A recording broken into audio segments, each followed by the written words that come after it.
O'Neill Outside with Travis Johnson.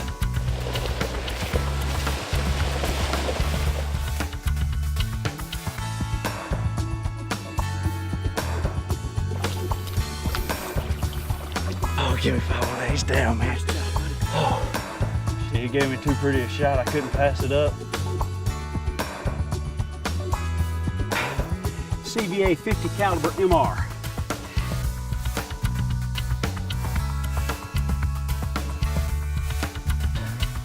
CVA nitride muzzle loader.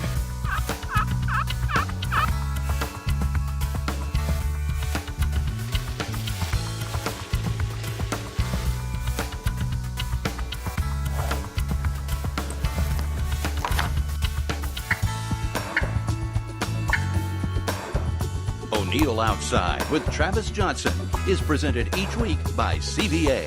It's just a better gun.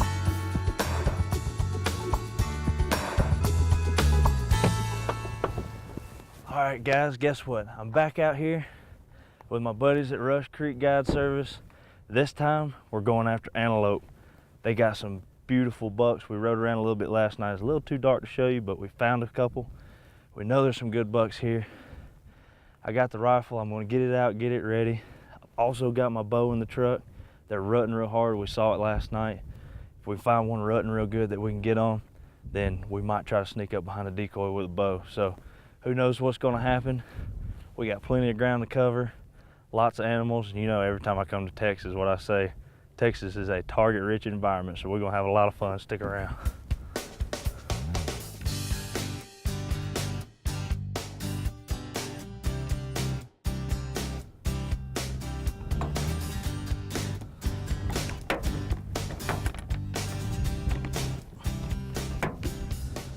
What do you see what I got in here?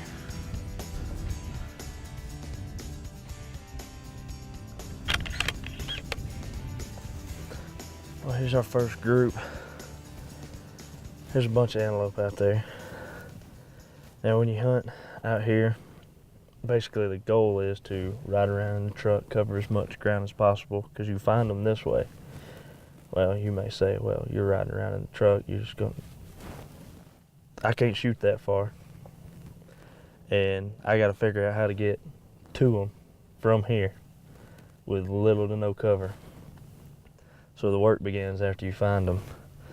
But there's 20 of them out there, a few of them bedded down. There's one buck in the group, but he's not, I've been told, I've never done this before, so I've been told he's not a contender just yet. We're gonna keep riding around and see, but I told you we'd find them.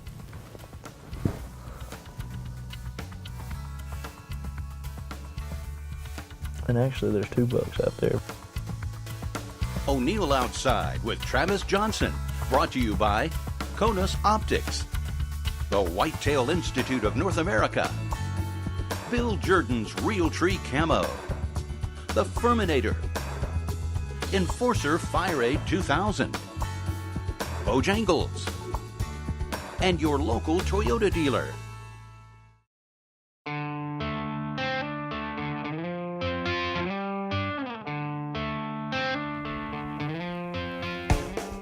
There's a few right here. There's one buck worth taking a second look at. Not quite sure how big he is. He's laying down right towards them tires right there. So we're gonna ease up here and get behind these hay bales.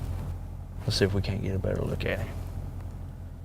We got the decoys in the back. This might get fun.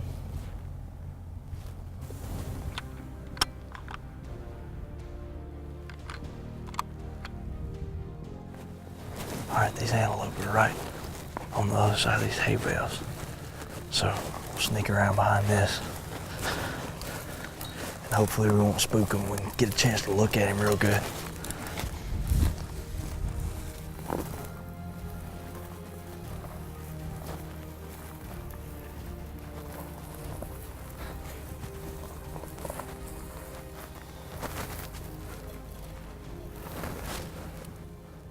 No sooner than we got set up, here came a rotor grader down the road, because where we're hunting is actually a working farm.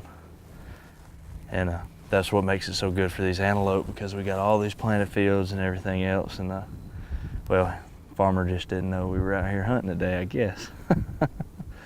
But I can still see them. They're stopped right up here, so let's regroup, see if we can't get another look. Do me a favor. Do yourself a favor.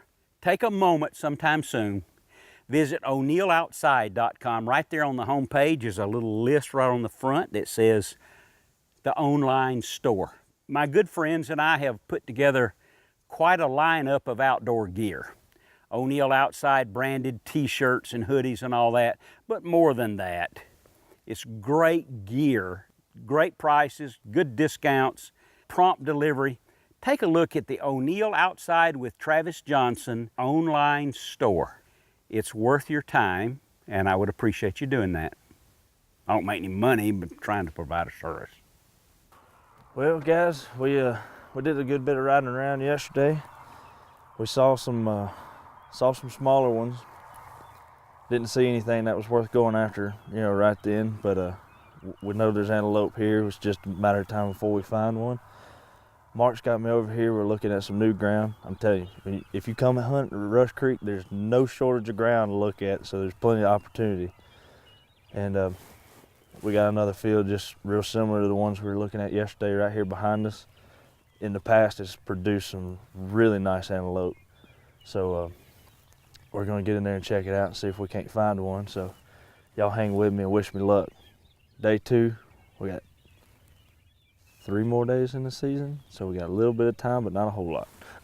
All right, so we just found the biggest buck that we've seen in the past couple of days. It's bright out here. I'm gonna put my sunglasses on. He's out there about a mile from where we're at right now. He's a really good buck. Definitely a shooter if we can get in range. So we gotta figure out how to get to him. There's a fence right here we can come down. There's a bush right there that we might could sneak up to. There's several different ways, but there's a lot of eyeballs looking at us.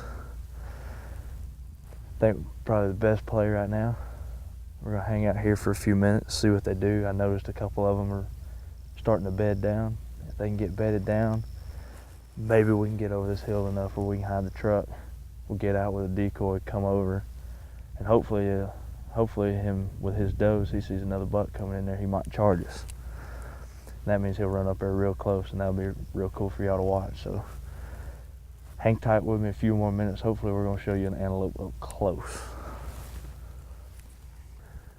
Y'all think I can get this done?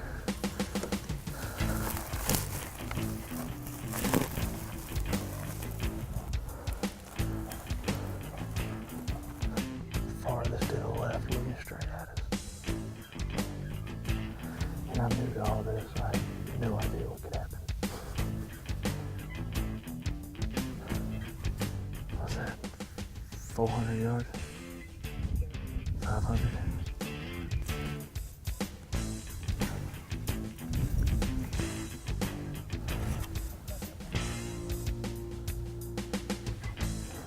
Alright, you go out hanging out with your buddies, and there's always the one girl that doesn't want anybody talking to the guys and girls. Well, there was the one crazy dove that didn't want her guys coming over here talking to me.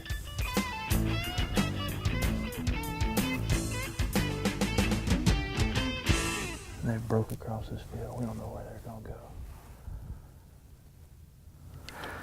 Here's what happened. We made everything work exactly like I thought it was going to. Even down to the point that there was a crazy doe in the bunch that wasn't gonna like us trying to sneak up. So what we're gonna do now, we backed out, we're gonna leave him alone. We know where there's another good buck. Not quite as big as this one, but he's kind of cool looking. So we're gonna go see if he wants to play ball. Let this herd kind of calm down a little bit. We don't want to push him. You keep pushing him, you'll never get close enough to get a shot. So run over here. I've dubbed this one the name Skyhook because he curls back. He's kind of cool looking. So we'll see if he wants to play. If not, we'll come back over here and try these again. Because I know one thing, the Burgard is ready to eat. Here's one of the most valuable tips from Conus I've ever given you. If you will use this, you will take more whitetail deer. Do you have a good flashlight? You say, I don't need a flashlight. I get in and out of the woods just fine without one. If you do not need a flashlight to get to the stand, you're getting in there too late. If you do not need a flashlight to leave the stand at night, you're leaving too early. A good flashlight will make you a better hunter, and that is your CONUS tip of the week.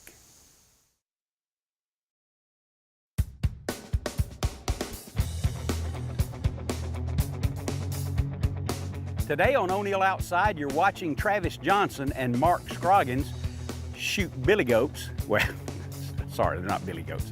They're antelope in Texas. It's a great hunt. It's a great animal to hunt.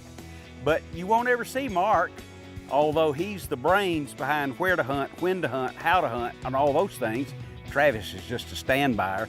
Mark is on camera. Mark Scroggins, all around great outdoorsman.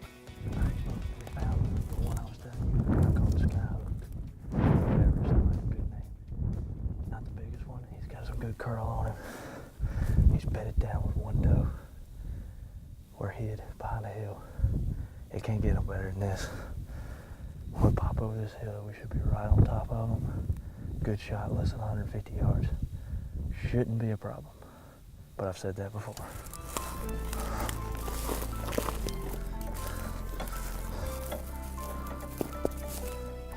I stand up all the way. I can see him. They're straight over the top of this decoy. So I'm gonna go ahead. Well, they can't see me right now.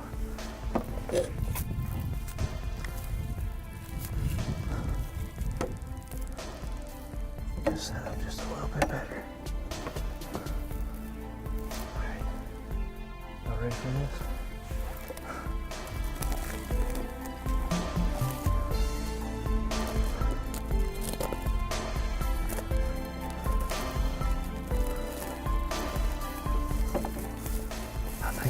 Right here. All right, he's up, he's up, he's up. He's looking right at me. Okay, that doe's running, he's turning his head. Okay, you ready?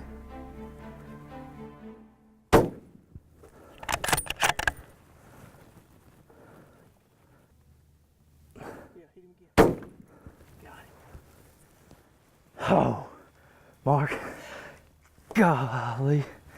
Nice job. Dude, that is awesome. That was the one. We got on a bigger one this morning, but this is the one. I saw him last night, and because I'm in front of the camera, I get to do this. It's Mark's fault. He taught me out of him, said there was a bigger one. And I thought about it. I said, man, I said, look, I said, that one was cool looking. My first one, let's go get him. We messed up on that other one, but we redeemed ourselves right there. Oh, I know I hit him on the first shot. I think, man, I'm so tore up, but I wasn't gonna let him get away. Golly, man, that is awesome. You know what? What's The that? cameraman thought you missed it. I thought you missed it. I thought I did too. He stopped. I wasn't 100% sure. I'm pretty sure I hit him the first time. Guess what? You hit him the second time. But hey, he folded the second time. He gave me that quarter and away shot. And look, I gotta tell you guys real quick. Yo, that was a little bit of history right there, because not only was that my first antelope, but that was the first blood for the Bergara B14. And I'm gonna count that as 2 hits, just so I don't have a blemish on my record. God, okay, all right. Heck with this, I'm gonna go look at him. Georgia Power is committed to preserving the environmental, the scenic, and the recreational quality of the lakes that fall under their management. Here's a subject you may not have thought of: the shoreline. The shoreline management contributes mightily to the overall water quality and the health of the aquatic life. And Georgia Power has a lot of tips that you can follow that will be beneficial. First, create a natural vegetative buffer zone at the shoreline. These protective barriers, with more desirable plants and trees, will help reduce the amount of water runoff into the lake that could contain harmful fertilizers and other pollutants. Unlike turf grass, these buffer zones will create a natural habitat for wildlife, including birds and pollinators like bees and butterflies. Don't dump, bury, or dispose of anything around the lake's shoreline. This includes yard trash like leaves and grass clippings. Eliminate or greatly reduce the use of fertilizers and pesticides, which can harm the fish and wildlife along your shoreline. There are lots of great non-phosphorus fertilizers and natural pesticides on the market today. Do not introduce non-native plants or wildlife into the lake. Some plants that you find in aquariums can easily get out of control and create lots of problems for fish, wildlife, and recreation if introduced into our lakes and streams. As a shoreline resident or a landowner, join me and Georgia Power to protect the shoreline and the animals who live there. If we do that, we'll make these beautiful lakes last for generations to come. You'll be happy about that. We have more with O'Neill and Travis, but first, let's thank these sponsors. QDMA, the Quality Deer Management Association. Georgia Power. Timbuktu Outdoors. Year One. The Georgia Department of Economic Development. Boat US. And Tough Shed. Now, let's join O'Neill for some flavorful cooking with Swaggerty Farm Sausage. Gail and I have been using Swaggerty sausage for a long time, and this product is brand new, and it's Swaggerty's bratwurst and beer brats. Now, fabulous way to cook. This is the way you should start. This is the bratwurst right here from Swaggerty's. I'm going to put it all on the grill at once if I can. Now, I'm going to cook these at 350 until I have an internal temperature in the territory of 165. And it will not take a great deal of time, but I'll use a thermometer, internal temperature 165, and then we'll finish them off, and you're going to love them, and you're going to buy some, I'll bet you. Sweet and sour Swaggerty's beer brats. Look at this. Put some slaw, hot dog buns, maybe even some pretzel buns. Cover it with sweet and sour mustard sauce with sriracha. And that, my brothers, is a great meal. And you can get the recipe by going to swaggertys.com, and I bet a beautiful photo of this that you can look at and lick your lips. Time for the CVA guest book this week from Dylan Bosley from Colleton County, South Carolina. Sounds like a great place, doesn't it? What type of food plots should you hunt early and late season? Well, it's got to be a food plot where the deer are going. A food plot that's not growing is no good. But here's the tip that can keep you up to date with what's growing, what to plant, when to plant it, how to plant it, everything about it. The Whitetail Institute. Look them up on the internet. There's a real live person who will answer your call. You can ask those questions, anything else you want, and he will give you the answers about what, when, how, all the things about food plots. Whitetail Institute. If you would like to be awarded a CVA muzzleloader, go to o'neilloutside.com. If we use your comment on the air, we'll send you the muzzleloader. Well, CVA will send you a muzzleloader. I'm telling you guys, there's nothing better. All that hard work put in, mostly by my guide, but you put in the hard work and it comes down to this right here. Oh man, look at there. Mark, guys, look, first off, I want to thank everybody at Rush Creek, Mark and Danny. Telling you, told you before, look, you come out here, they're gonna put you on some animals, lots of animals, never a dull moment, and they'll work extra hard for you to get it done. And that right there, you see why I called him hooks right there?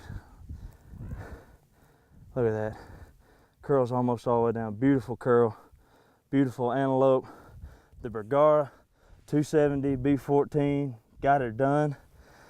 That Kona scope, man, you can't find a better combination than that. And we got an awesome antelope on the ground. And I guess this time we get to drive the truck all the way to him. Guys, I appreciate y'all. I hope you enjoyed it. Man, I got my work cut out for me now because we got to get this antelope taken care of. I'll see y'all in a little bit. Since we're in Texas, I want to take a moment to show you a fabulous little piece of video that's shot by my friend, Clay Shorthouse. Now, Clay got sick, and he's away from us now. And he was just a fabulous person, always upbeat, always on time, always positive, and always did a fabulous job on camera. And I was privileged to be with him in Texas, like this program, when he shot probably the greatest little piece of video about the white-tailed deer I think I've ever seen. My hat's off. Clay Shorthouse, great guy.